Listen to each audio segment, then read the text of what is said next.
There were 4 minutes left before closing. If I had gone to the bathroom, done my business, and studied myself in the mirror for a few moments, the ticket would have gone to someone else. If I hadn't had such great luck with green lights at the time on my way back from the previous delivery, it would have gone to someone else. If any number of things happened during the day to prevent me from being at the counter available when that ticket came in, I would have been spared a night of black terror. But we were still open for another 4 minutes, and I was able to take the delivery. The order was for an extra large pizza, cooked, quote, solidly crisp, loaded with as much meat as the dough could handle. The box itself sagged, the weight almost cumbersome. As I walked out of the restaurant, bearing the burden, I heard the distant howling of dogs. I was sure they had smelled the meat-heavy package. I drove for nearly 45 minutes. The neighbourhood was technically beyond our service area, but there weren't any other pizza places closer to it, and the order had cost enough for my boss to give it the go-ahead. Each additional meat topping was $2, and the customer had ordered enough to have gotten 2 or 3 other 2-topping pizzas, but they hadn't wanted that apparently. Instead, they ordered something that was more lasagna than pizza. They hadn't even ordered excesses of cheese or sauce to complement the abundance of meat. It was an unusual order, but in the 2 years I worked the job, I'd seen a few weirder things. Ordinarily, I'd describe the area as simply rural, but as I pulled onto the road that led into the smaller cluster of houses, I found myself applying other descriptive terms to my surroundings. It was less of a neighbourhood and more of a cluster of houses whose owners seemed to have collectively agreed to distance themselves from a greater populace. Its initial appearance of ruralness was mostly owed to the lack of streetlights bordering the road. I was forced to drive slowly, my high beams on, without any supplemental illumination to assist me in the darkness of the night. The argument against the ruralness, however, was its proximity to a nearby suburban area, about 10 miles back. The houses also resembled those of a residential area, not at all reminiscent of the ranches or humbly built structures you'd expect to find in the deep country, where streetlights and signage are few and far between. It was really as if a few houses had been plucked from suburbia and planted just outside of it. My GPS had no problem finding the place, which further supported the aforementioned theory. I wasn't knowledgeable of the area, but the ease with which the app had found it attested to its more modern categorization. I pulled up to the customer's house, which wasn't much different from the few others on the street. Literally just one street lined with 4 houses on each side. The street went on interminably beyond the houses, though far in the distance I could see what I believed to be a roadside lamppost. Looking around, as best as I could in the darkness, I saw nothing that gave the idea that more houses would soon be built. I saw no plots of land, no construction material or vehicles. The area had been claimed by 8 houses and no one else. I left my car, hefting the pizza in my bag as I did so. I was about to head up the paved walkway to the house, which was so ordinarily suburban as to be unremarkable, when I heard a noise from behind me. Turning, I saw a woman dash into the front lawn of a house across the street, clothed in a white t-shirt, panties, and nothing else. Something was splattered across the shirt, and from the way she ran, uncoordinated and panicked, I immediately guessed that it was blood. She didn't seem to notice me, was merely fleeing for her life from whomever had apparently attacked her within the house. She might not have seen me, but she did see my car. I had left it running as I normally do, and before I could even pivot to call out to her, she was inside and speeding away, leaving me stranded. Across the street, the door of the house, which had been left open, was suddenly and loudly shut. No one came out after the girl, and no one emerged from the other houses to investigate the disturbance. My phone had been inside the car, so I couldn't even use it to call my boss and explain what happened, nor could I call the police and report what I'd seen. Left with nothing to do but finish my job, I turned around and headed up the walkway to the customer's house. I hoped that they would be able to provide some insight into the bizarre occurrence and maybe even let me use their phone. I knocked on the door and it opened a few moments later. There was no one there and the interior of the home was entirely black. I could see nothing beyond the threshold of the door. Nonetheless, I could still feel a presence within, as if someone had opened the door with some unseen means and was watching me, analysing me. Already shaken by the incident I'd just witnessed, I stuttered out an announcement. I actually called myself the pizza guy, even though my uniform and sagging box were obvious indications. There was no immediate response, and the weight of the pie began to strain my arms. I cannot overexpress the sheer amount of meat piled atop that flimsy surface. I couldn't tell you the physics of it, but the burden was quickly becoming insupportable, and I didn't want a complaint lodged against me for the customer's own carnivorous overindulgence. They hadn't even prepaid online, so I called out the total and leaned against the doorframe, while keeping my body outside the house. Natural darkness had no problems coming off as ominous, hazardous even, and the darkness of the inside seemed more than naturally occurrent. After a few moments without response, and having grown unsettled by the circumstances, I announced that I was leaving, with the pizza in tow.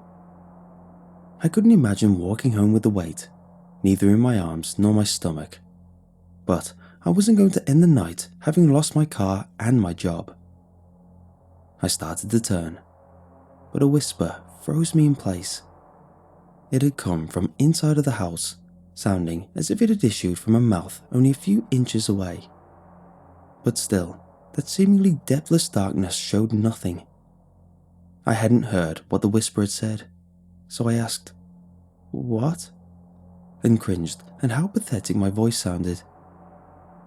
"The payment is beneath the rock below you. Take it and proffer the meat." Looking down, I saw the rock. One of those hollow-bottomed decorative stones people often use to hide keys. Kneeling, or while struggling with the burden of the meat, I lifted the rock and found several $100 bills. One is all I need, but even then, I won't be able to make change for it. I only have a few dollars on me." It was the truth. I couldn't remember the last time I had more than $15 in cash, working or not. "Do you have anything smaller?" "Take it all, for your troubles and your confidence. Now, proffer the meat." You'd think a voice whispering from the darkness would sound sinister, would send chills along your spine and raise hairs on your arms, but not this one. It sounded hungry, but not in some malicious, ravenous way. It sounded old, but not as some ancient evil. It even sounded melancholic, but not as a voice of some necromantically raised thing. It was, in a way, soothing, like the voice of a grandparent luring you to sleep. I didn't feel threatened, even though the circumstances would have allowed for such a feeling without shame. Taking the money, I thanked him or her. Honestly, I couldn't tell. In every way I knew how. I extended the pizza into the darkness, expecting a pair of trembling old hands to reach out and take it. I made sure my grip was firm in the event that the presumably elderly person mishandled and dropped it. But no hands came forth to take the pizza. Instead, it was seized by some invisible force, and my hands were gently pried away from the box. I then watched the pizza float away into the darkness, until it disappeared totally therein.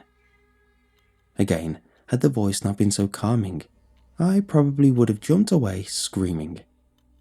I thanked the customer once more, and not wanting to overstay my welcome, turned away from the porch. But then I remembered my predicament, and begrudgingly turned back. "Would you happen to have a phone I could use? A girl from across the street stole my car and drove away. It'll take me forever to get back to town." I made my request while standing indirectly at the building, not wanting to insult the occupant by staring directly into that preternatural darkness. The homeowner did not respond for a while, and though it did not visibly alter, something about the darkness gave the impression that the person within was considering my request.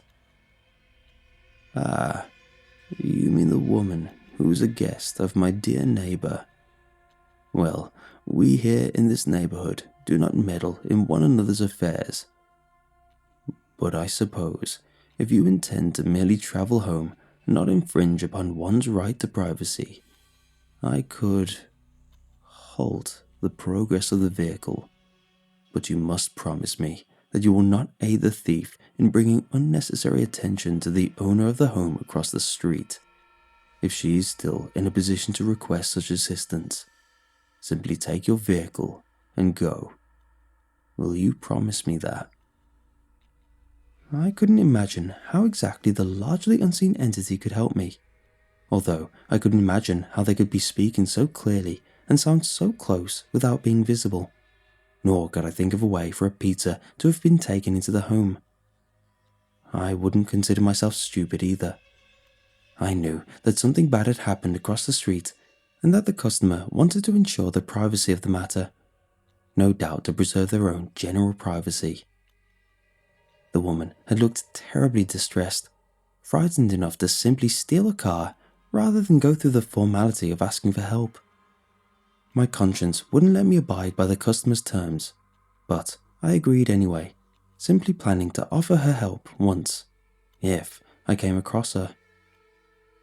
"Good." The whisperer was plainly satisfied.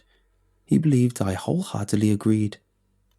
I wasn't sure what to expect, but a hand emerging from the darkness was not something I anticipated. 4 gloved fingers came from the darkness. The fifth, what would have been a thumb, hung limply, that portion of the glove being empty. It was a black leather that still paled in comparison to the abject blackness of the space behind it. The 4 fingers were directed toward the street beyond, and, after a moment of pause, they closed in on the palm. Had there been a thumb, the hand would have formed into a fist. There were no effects or vibrations or emanations. Nothing was emitted. After lingering for a moment, the fingers curled and the hand was withdrawn from the open space, returned to the darkness.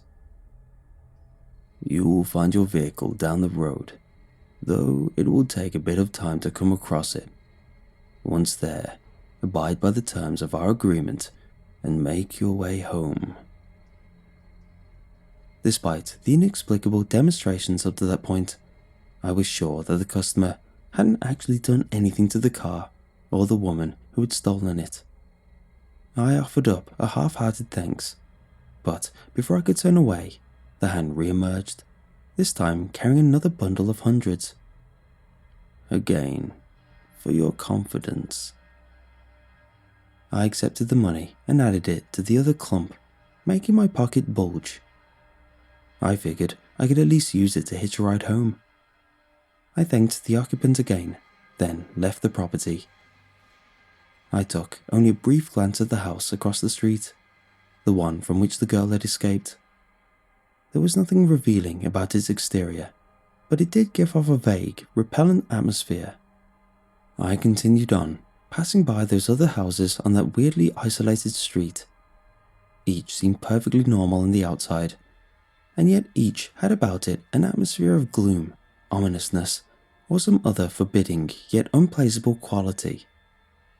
My walk beyond that street lasted for an hour before I came across my car.